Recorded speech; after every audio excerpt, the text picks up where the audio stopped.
Figure it out. Hello, this is Adam Koralik with Figured Out Productions. The following video is a video of some kind, and I hope you enjoy it. Hey guys, it's Adam here, and check it out, I got a game to talk about. Now, if you saw my video about the flashback game for the Sega Dreamcast, you already have a little bit of a setup here, but basically in that video, I showed a package that I opened from France, and it contained 3 different brand new Sega Dreamcast games, of which one of them was this, a game called 4x4 Jam. Now, so the thing is, there's a lot of cool Dreamcast stuff coming out, and I obviously want to do videos on all of it, so I decided to space it out like this. And if you're brand new to all this, yes, the Sega Dreamcast, a console that launched in Japan in 1998, North America and Europe in 1999, still gets brand new games every once in a while. There's a reason it's my favorite game console of all time. I love it. But yeah, it's really very cool. Now, most of the time when these games come out, the driving force behind them is an independent developer will typically want to bring the game for whatever reason. Usually it's they like the console, or they're making the game anyway and they think, hey, there's an extra market there with the Dreamcast because it's easy to port stuff to and all that fun stuff. But there is a weird exception to that, and it is the guys who released this. This is by a company called JoshProd, or a publisher called JoshProd. Now, I've talked to the guy who runs it, whose name incidentally is not Josh. His system is very different than everybody else's. He goes out and typically finds other games that pique his interest for one reason or another and ports them to the Dreamcast, kind of regardless of what they are. So, for example, last year he released a game called Breakers for the Dreamcast. Now, Breakers was a fighting game for the Neo Geo AES and Neo Geo CD.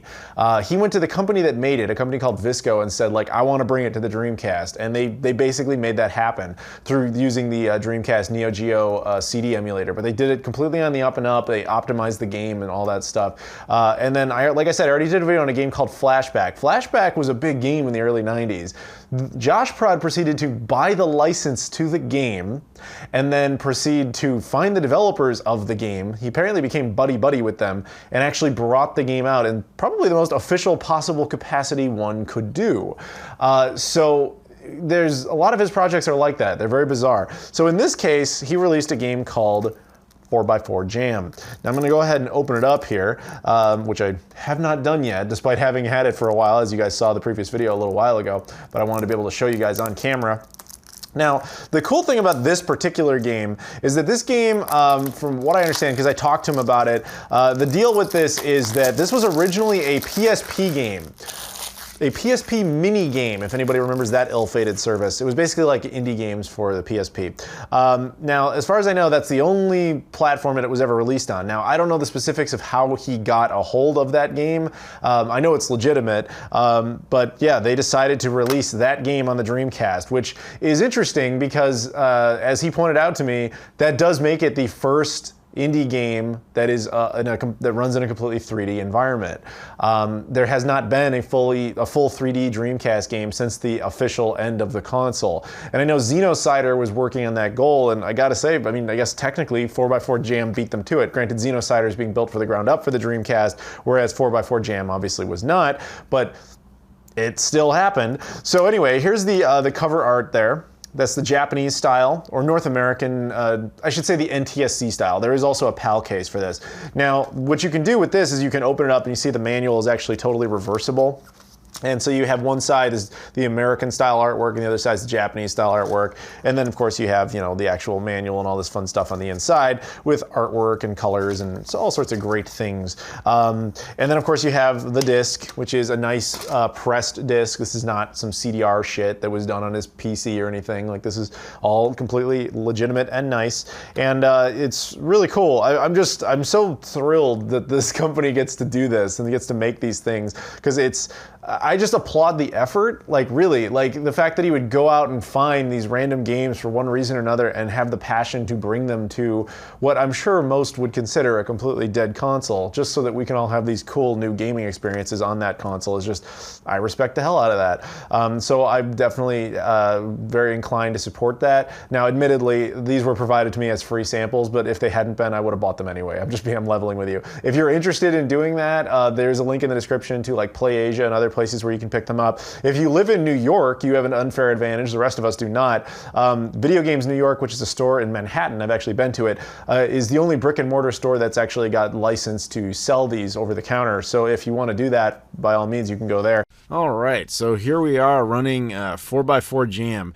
Now, I'm not going to lie, I was pretty excited going into this one because, again, this was the first 3D rendered Dreamcast game, the first one that plays in full 3D and on the Dreamcast since its heyday, and it didn't really disappoint me. I actually was surprisingly impressed. Like, you look at the menu here, and like I thought maybe it would be just a straight port, but no, like, you know, there's proper button configuration down there. They took the time to include like the little triangle to represent, you know, the start button. Like, this feels like a legitimate Dreamcast game from back in the day, albeit kind of a low budget one.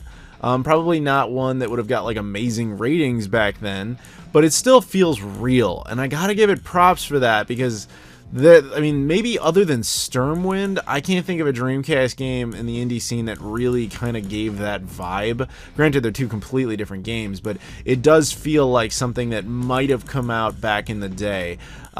So that's something to be basically celebrated.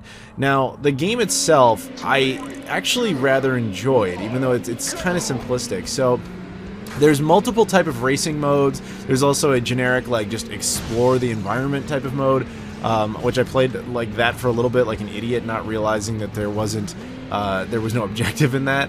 So basically what you're going to want to do is go into career mode like I did, and then just start off with the most basic of objectives. So the first thing they have you do here is I have to go and get 5 of these gates, and versus the computer. Now, every time you complete one of these type of objectives, you unlock a new type of gameplay mode, and you start earning money. That way you can, you know, unlock more vehicles. There's a lot of content in this game to unlock, like a surprisingly high amount. And this is definitely something, if you like, you know, racing games, but you also like kind of like off-road racing games that have different objectives in them, not just strictly racing, this is probably something you're going to enjoy on the Dreamcast. I did, and that's not really even a genre I'm that into, and to be honest with you, I had fun with this. So, you know, some couple other points, you know, like basically when it comes to anything technical about this game, one thing I can note is that it's VGA compatible, which is very nice.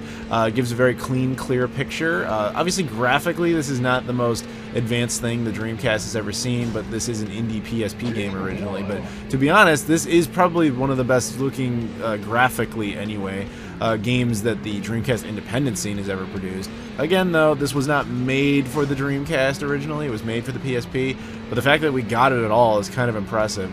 It does make me wonder what this team could do if they decided to dig into the Dreamcast to begin with, as opposed to just porting a game they had already produced for a different platform. But it also makes me think, like, how many other games could JoshProd wrangle up from the PSP to bring over to the Dreamcast, or, you know, whatever the hell, the PS2 even, you know, who knows? I don't know. I mean, JoshProd keeps surprising me. It's hard to say, like, what games this dude could eventually bring over there. But, again, props to him, man. So you can see I finished that first mode, and now a new contest mode is opened. But, you know, if you go to Quick Race, there's different game modes, there's different locations, and as you can see, I can go to Jam. I could actually replay that with different locations and different cars and all that kind of stuff. Like, that's the basic idea behind the unlocking system. And then, as you can see, there's other cars, but they cost money. I don't have any money, so we just keep going on with the free car. And then this is more of a traditional race instead of the previous one, which was just get to the gates. So each one of these things has different modes, and this is kind of their way to just explain the tutorial of all those things so that you can get used to the game mechanics. So at this point, I'm going to tune out for a bit and let you guys enjoy the remainder of the gameplay that I recorded, and I'll catch up with you at the end.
Who do you want to bet is gonna win? I think it might be me. Oh! Yes, I win. I kick ass.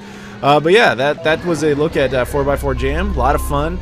Thank you to JoshProd for hooking me up, and I hope you guys enjoyed the video. Please check out the link in the description if you want to pick up the game.